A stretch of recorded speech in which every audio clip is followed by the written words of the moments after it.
বিসমিল্লাহির রহমানির রহিম।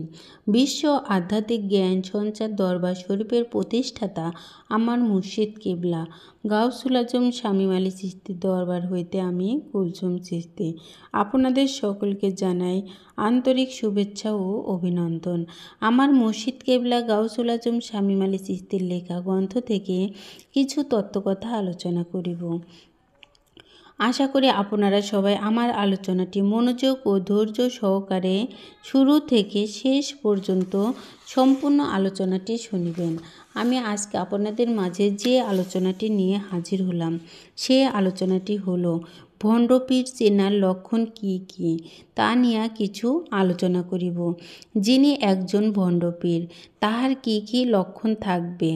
প্রথমত, তাহার কথার এবং চলার বা উঠা বসার সময় বেশিরভাগই দেখা যাবে মুখে বেফাস কথা বলে ফেলবে, উচ্ছৃঙ্খল কথা বলে উঠে এবং অন্য অন্য পীর আউলিয়াদের কোনো ছুতা পেলেই বদনাম বলিতে থাকবে। নিজের কোনো অপরাধ থাকিলে সেটা বলিবেন না এবং কোরআনে বলেছেন আল্লাহ যে নিজের সমালোচনা করিতে পারে প্রকৃতভাবে জ্ঞানী ও বুদ্ধিমান তিনি। অনেক পীর আছে জিন সাধনা করেও পিরালি করে, যেমন শিষ্যগণকে বলে দেয় যে শিষ্য কোথা থেকে এসেছে, কোথায় কি করেছে, পীর তাহা বলে দেয়। তখন শিষ্যের কাছে পীর আরও দামি হয় এবং বিশ্বাসী হয়, কিন্তু শিষ্যটি পিছনে কি করে এসেছিল তাহা বলে দিতে পারল জিনের দ্বারা, কিন্তু শিষ্যের সামনে কি হবে তাহা বলে দিতে পারে নাই, কারণ জিন পেছনের কি হয়েছিল তাহা বলতে পেরেছে কিন্তু সামনে কি হবে তাহা বলতে পারে না। তাই পীর সাহেবও বলে দিতে পারে না, কিন্তু কামেল পীর সামনে কি হবে তাহাও বলে দিতে পারে। শিষ্যরা ওই পর্যন্ত যায় না, এতটুকুতেই বিশ্বাস করে মুরিদ হয়ে থেকে যায় এবং মুখে যাহা বলে কাজকর্মে তাহা মিলে না। কাম, ক্রোধ, লোভ, মোহ, মায়া এসবটাই তাহার কাছে পাওয়া যায়। কৌশলে কথা বলে, তত্ত্বজ্ঞানে পারদর্শী নহে। তত্ত্বজ্ঞানের কথা বলিতে গিয়া মুখ বেফাস করে কথা বলে, সুস্বাদু খাবার খেতে পছন্দ করিয়া থাকে, মিথ্যার আশ্রয় বেশি নিয়া থাকে। পীরের কাছে আরও একটি বস্তু থাকিতে হবে যে দেহতত্ত্ব কোরআনে দেহের মাঝে আল্লাহর পরিচয় এবং আমি যে কে আমার পরিচয় আমার দেহের মধ্যে লেখা দেখাইয়া দিতে হবে, আরবি হরফে লেখা। যেমন কোরআনে বলেছেন আল্লাহ কিতাবুন কুসিলাত আজাতু কোরআন আরাবিয়ান। সর্ব ইবাদতের আগে শুরু আমি কে, আমার দেহতত্ত্ব কোরআনের মধ্যে পরিচয় করে দিতে হবে, না হয় আমি মানতে পারিব না। কেননা আমি আমার নিজেকে না চিনলে আমার রবকে চিনতে পারিব না। যাহাকে বলে মান আরাফা নাফসাহু ফাকাত আরা রাব্বাহু, এই পরিচয় না পেলে বুঝতে হবে তিনি একজন পরিচয়হীন পীর।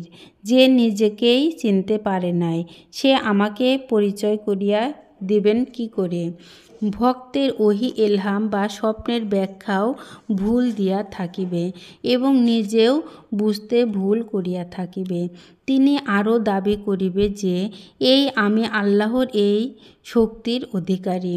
সেই শক্তির অধিকারী মানুষের বলার আগে তিনি বলে দিবেন, আরও বলবেন আমি জামানার ইমুক তমুক, আমি এই জগতে এই সে করিতে এসেছি। এই লক্ষণগুলি হয় ভণ্ডপীরের লক্ষণ।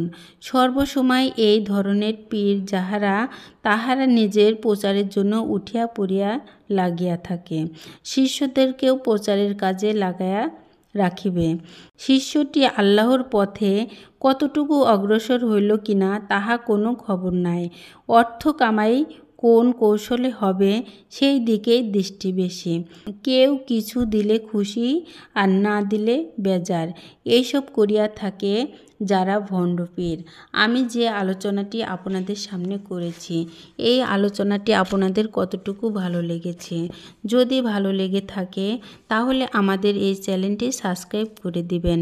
সামনে আরও ভালো ভালো আলোচনাগুলো পেয়ে যাবেন এবং সামনে আপনারা কী ধরনের আলোচনা চান আমাদেরকে কমেন্টে জানাবেন। আমরা চেষ্টা করিব আপনাদের পছন্দ মতো আলোচনা নিয়ে আসতে। আমার এই আলোচনাটি করতে যাইয়া কথা ভাষার ছন্দে কোনো ভুল হইয়া থাকে তাহলে আমাকে ক্ষমা ও সুন্দর দৃষ্টিতে দেখিবেন। সকলে আমার জন্য দোয়া করিবেন, আমি যেন আপনাদের সামনে ভালো ভালো আলোচনাগুলো নিয়ে আসতে পারি এবং শোনাইতে পারি।